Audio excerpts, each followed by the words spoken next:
Hello students, welcome to Legacy IAS Academy. In today's video, we are going to discuss about recently released National Credit Framework by the Government of India. And this we are going to discuss in the context of education system of India, how this credit system will basically work in the school, what are its wider effect, and how it is advantageous for the people or students who are going through the different levels of education system in India, right from the school all the way up to the higher education to the level of even PhD. So let us try to understand that why this particular issue is news. So very recently, a draft national credit framework was put into the public domain by the Education Minister of current government, Dharmendra Pradhan. It has been drafted by an 11-member committee that was headed by National Council of Vocational Education and Training Chairperson, Mr. Nirmaljeet Singh Kalsi. And after this wider deliberation for an extended period of time, finally the framework has been released and it has been put into the public domain. The school students, in the context of the release of this framework, will in India can soon then earn credits from the classroom learning as well as from the extracurricular activities. And once they have achieved and once they have attained several credits, they can deposit them in the bank and redeem them in the future. So what are the credits in the school system? So credits are basically nothing but a recognition that a learner, a student has completed a prior course of learning that is corresponding to qualification at a given level. This level can be, as we discussed, at elementary school, at the primary school, at the middle school, higher school, and all the way up to higher education. Not only that, it will also encompass the learning that has been achieved in the vocational sector as well. So in simple terms, what we can say, in simple way, how we can define credits is nothing but it is a way of quantifying the learning outcomes of a particular students. Now in India, we follow different types of credit system. For example, in university, we have a different types of credit system. In board examination and board in the schools, we have a different type of credit system. So let us try to understand that how this credit system works and how it will work at the school level. So let us try to understand this by an existing credit system that higher education institutions in India is currently we can say using. So this particular kind of system is called as choice based credit system. So under the CBCS, there is a need for a student to earn a certain number of credits if they want to complete a degree. Unless and until a student has not achieved that certain number of credits, even if he has completed all the 4 or 5 years of education, he will not be awarded or he will not be eligible to be awarded a degree. In that case, this kind of system provides opportunity for students to basically mix and match a wide variety of courses, and this is very important because such kind of choices and such kind of options that a student is presented with provides him with enabling or enables him to have interdisciplinary as well as intradisciplinary education, because in this kind of system a student is not basically does have a lot of choices that what kind of subject he want to include in his education, what kind of interdisciplinary subject he want to learn extra. For example, a person pursuing masters or we can say bachelor in engineering, he can also go and learn the nitty-gritties of microeconomics by choosing the microeconomics as an elective subject. So this is how opportunity is provided, and this is very important in our modern context, in our modern world where such a cutthroat competition is there, and just knowing only one dimension of education, only one dimension of knowledge is not sufficient enough to gain a gainful employment. And that is why having an interdisciplinary knowledge of variety of fields, of multiple fields, also enables a student to gain a much better job and much better opportunity in the careers in the future.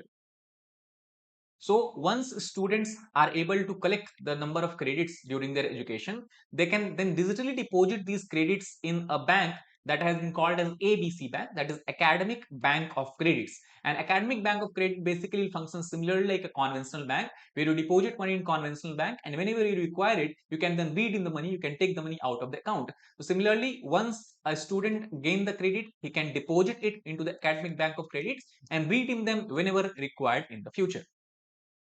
So what are the major advantages such credit system offers? So first is it offers flexibility in choosing courses, which is not present in the conventional education system of India. For example, if you have decided to pursue a degree in physics, your whole life or your whole career, you will be pursuing just a degree in physics and you will be studying subjects related to the physics and such. However, in this kind of system, in choice-based credit system, you have the opportunity to take different subjects as well. Second, it also provides students with an option to change courses or institutions midway. For example, if student has taken a course in physics, however, he feels that he is not suitable or physics is something that is not interested to him, in that case, he can switch midway to the other courses as well. Similarly, if a student is not satisfied with the institution's performances or institution's delivery of education, he can also switch and go to the different institutions, maybe it is schools or colleges. Similarly, the third most important advantages such system offers is that it allows the student to re-enter the education system after dropping out without losing years. Because suppose a student has enrolled in a 4-year course, however, after 2 years, due to certain reasons, he is dropping off the course. But whatever credits he has attained during this 2 years, this credit will be available in his bank. And when after 1 year or 2 year again if he want to resume the course, he can again use this credit and then collect the extra credit during these 2 years. So overall, what will happen? He will not have to drop off. He will not have to start fresh again.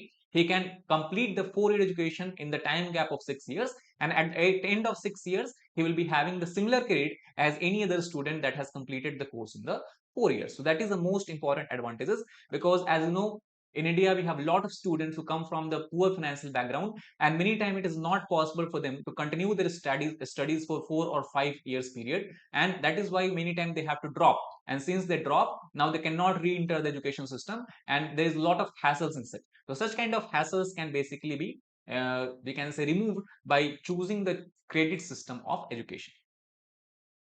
Now, the main question that we have to discuss about is the government has released National Credit Framework. So, what is actually credit framework?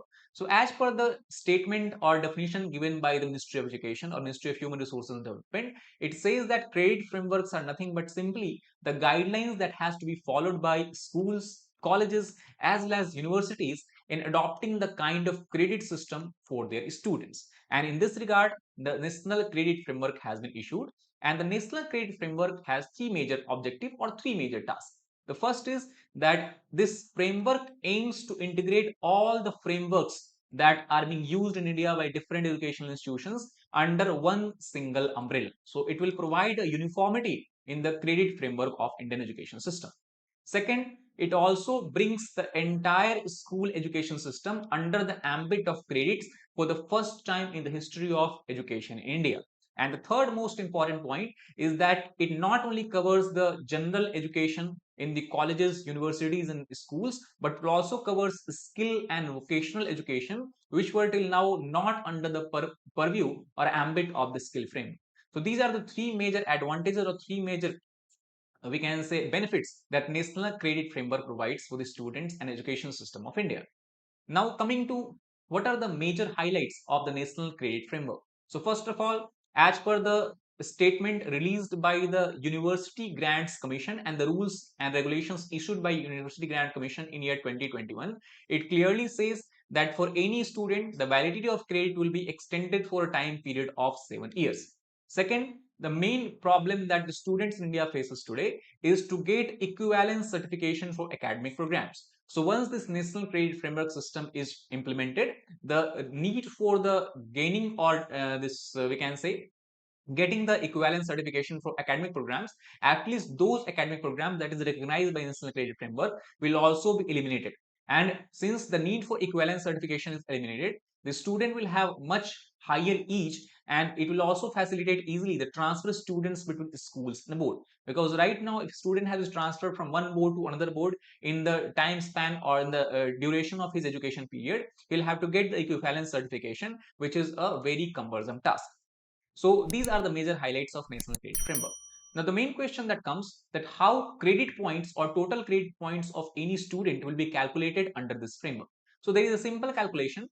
The whole education system under this credit framework has been divided into multiple levels. For example, in the school education system, the whole level is divided into 4 levels. So if a student who has passed class 12th examination, he will be at the 4th credit level. Similarly, there is revision for the credit level for the higher education as well, and from bachelor's all the way up to PhD, students level will keep on changing from 4.5 all the way up to 8. So this is how a credit level of any particular students will be decided depending on what part of or what level of education he has achieved. Now once this credit level for a student has been determined, after that whatever credits he has earned, that will be taken into consideration, and this value will be multiplied by what level he is currently at. For example, a student in simple terms has attained 10 credit points, and if he has passed suppose class 12th examination, so his credit level will be 4. So if you multiply this 10 into 4, that will give the total credit point for that particular student. So for example, in this particular case, the student having 10 credit points have passed class 12th examination, his total credit point will come to be somewhere around 40. And thus, that is how as a student progresses more and more and gets more and more higher education, the overall credit points will keep on rising in his career. Now, the most important point and interesting point of this national credit framework is that not only it has taken into account the general education or the curricular education, it also has included notional learning hours in the calculation of credit. So what are notional learning hours? Notional learning hours basically refers to the time that any student spend not only in learning during the classroom or during the classroom teaching, but also in a range of co-curricular and extracurricular activities. Now that is a very welcome step, because as far as India's education system is concerned, the most or highest emphasis is being given on the classroom education, while the co-curricular and extracurricular activities are neglected. So that is why India's education system is not very comprehensive in nature. But now with the changes of this method of credit calculation, now such steps, such we can say time spent by students in events or in programs such as sports, yoga, performing arts, music, social work, or even time spent as a member of NCC or NSS, vocational education, as well as the time that the student spent in job training, internship, or apprenticeship will also be calculated for calculation of credit. And that is why a comprehensive coverage of a full skill development or skill development of particular student will be calculated under this framework. So that is all for this particular issue. I hope you understood about the national credit framework, what are its uses, what are its advantages, and how it is going to change the system, educational system of India in the coming times. So I hope you like the video. If you like it, please like, share, and subscribe, and also do comment what are topics on which you want us to make the video, and we'll do it. So that is all for this particular session. Thank you very much.